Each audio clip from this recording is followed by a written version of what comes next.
Hello, everyone. I hope you are doing great.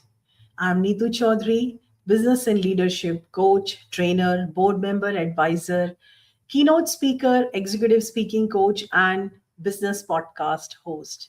In this series of Manager Masterclass, we are going to discuss about everything related to managers.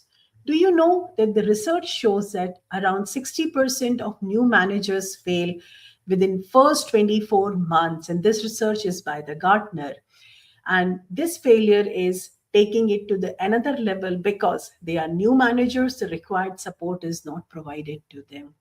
Not only that, Gartner analysis shows that nearly half of the experienced managers show warning signs of failure based on inconsistent performance, lack of confidence, team doesn't have trust in them, and they are not able to perform as expected, which leads to negative outcomes on their performance, company's performance, and some big things as well.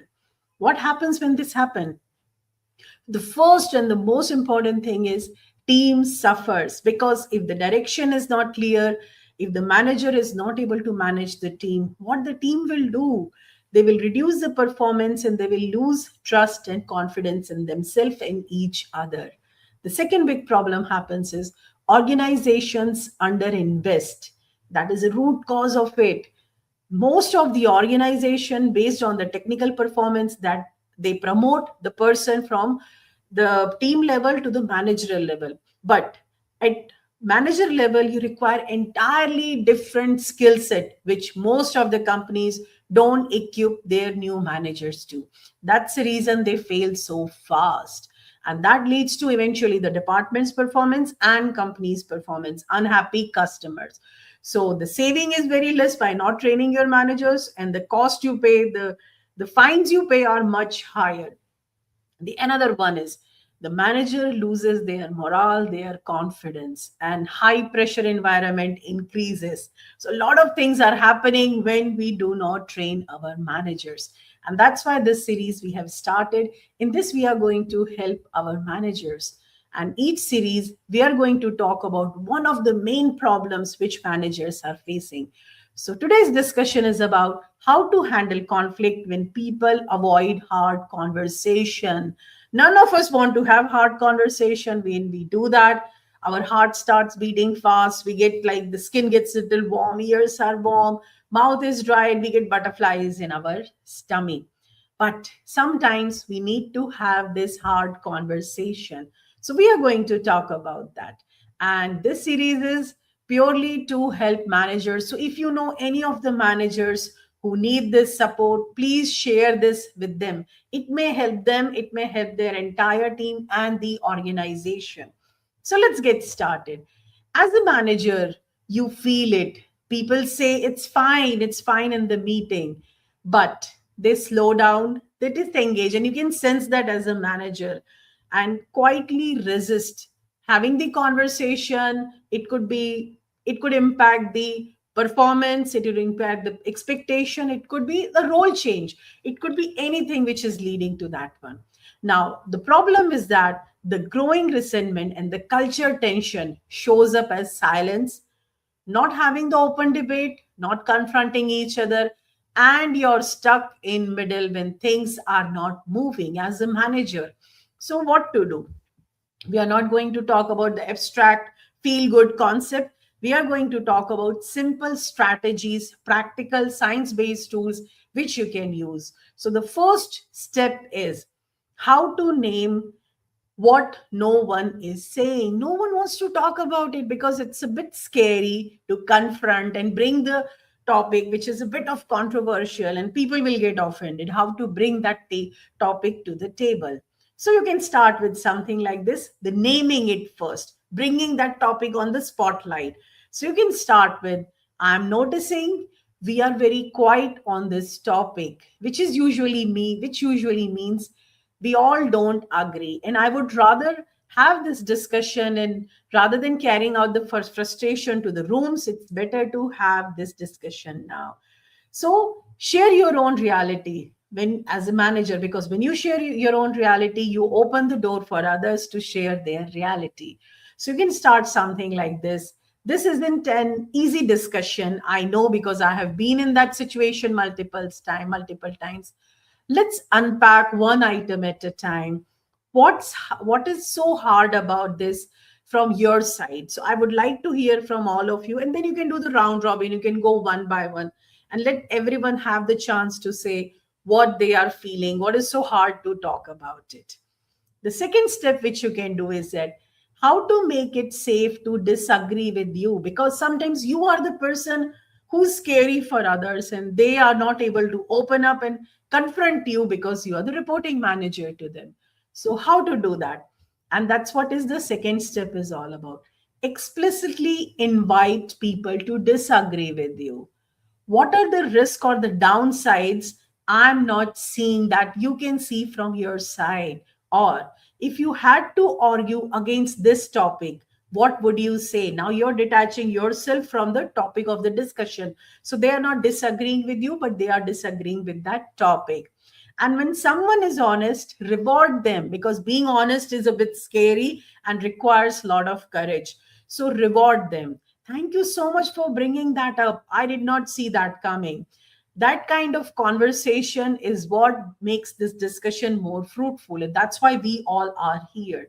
So this is the second step. Make it safe to disagree with you, because sometimes you are the one who's the roadblock actually for them to open up and say something.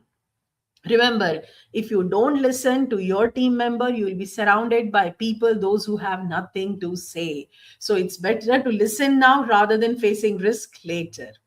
The third step, when we are having a difficult conversation and everyone is avoiding, is how to structure hard conversation so they don't feel the spiral or the pain of it. So use a simple frame for the team is, or do the one on one. First question you can ask is, what happened or what is happening? What is the situation? The second is, how is it landing for you? So how do you see it? How do you accept it? Are you okay with this one? Do you have anything to say to me? So that is the second question. And third is, what do we need to do next? So take their perception, their perspective, and understand what they see could be the next possible step. If emotions run high, go back to basics. And I do not get tired of saying this thing. When you are confused, when emotions are high, just go back to from where you started. Let's list what we know for sure and what we are assuming. So just list down, take a paper on one side, write what we are sure about things, the fact, the data, the results, and what we are assuming that there could be the possibility, but I am not sure. Maybe it's my own brainchild. So write it down. That will give you a lot of clarity. And the fourth step is how to protect relationship while staying clear on standards. So we are not saying you to compromise on what is important for you as a team, for your values, and for the organization, and of course for your customers. So separate person from behavior. And this is so important, because when emotions are high and we are excited or we are agitated, that time we mix up both things. So when you feel that it is a hard conversation, everyone is avoiding, and once we bring that elephant in the room or start addressing it, there is going to be chaotic situation. So separate behavior from the person. I value you and your contribution. You have done big things for the company. The behavior change which we are looking for. So I'm not saying that you have to change. I'm saying the behavior change which we are looking for, or the behavior change which team requires currently is ABC. And be firm on the non-negotiables, which is the respect, deadline, company values, company standards, and basic norms. We do not compromise on non-negotiables, but flexible on how you and the team get there. So I'll repeat it, it's so important. Be firm on non-negotiable, that is a deadline, the goal, the basic norms, the respect for the team and for the company. But from point A to point B, how you reach, be flexible for that one. And the last and the fifth step is how to stop carrying all the tensions alone.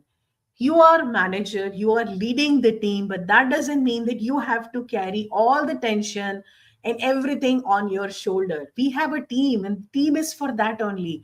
So use peer, mentor, HR, coaches, people around you for help. Have big conversation with them, but make sure that you maintain the confidentiality of the work. So discuss with them and seek out for help whenever you need them. Notice your own avoidance. This is something a blind spot for many managers. So notice, are you the one who's avoiding a hard conversation? And if you keep postponing a talk, what is the impact of it? So rather postponing it, schedule it, prepare three key points. What is the outcome you are looking for? So write it down, because when emotions are high, we mix up a lot of things. So it's better to write in black and white and understand what exactly are we looking for. And if you want to equip your managers and team members to handle hard conversation and not to make them fail in their work, you can always contact me. If you like this conversation, please share with at least one of the managers who may need it. And if you are the one, please write in comments what are the main three tips or the steps you will do to have the hard conversation which everyone is avoiding. So thank you so much again for joining today. And let's see what's coming up next episode. One more thing, in comments you write, if you're a manager, what is your biggest challenge? Write, and I'll try to take that one in the next episode. Thank you so much. Enjoy your time.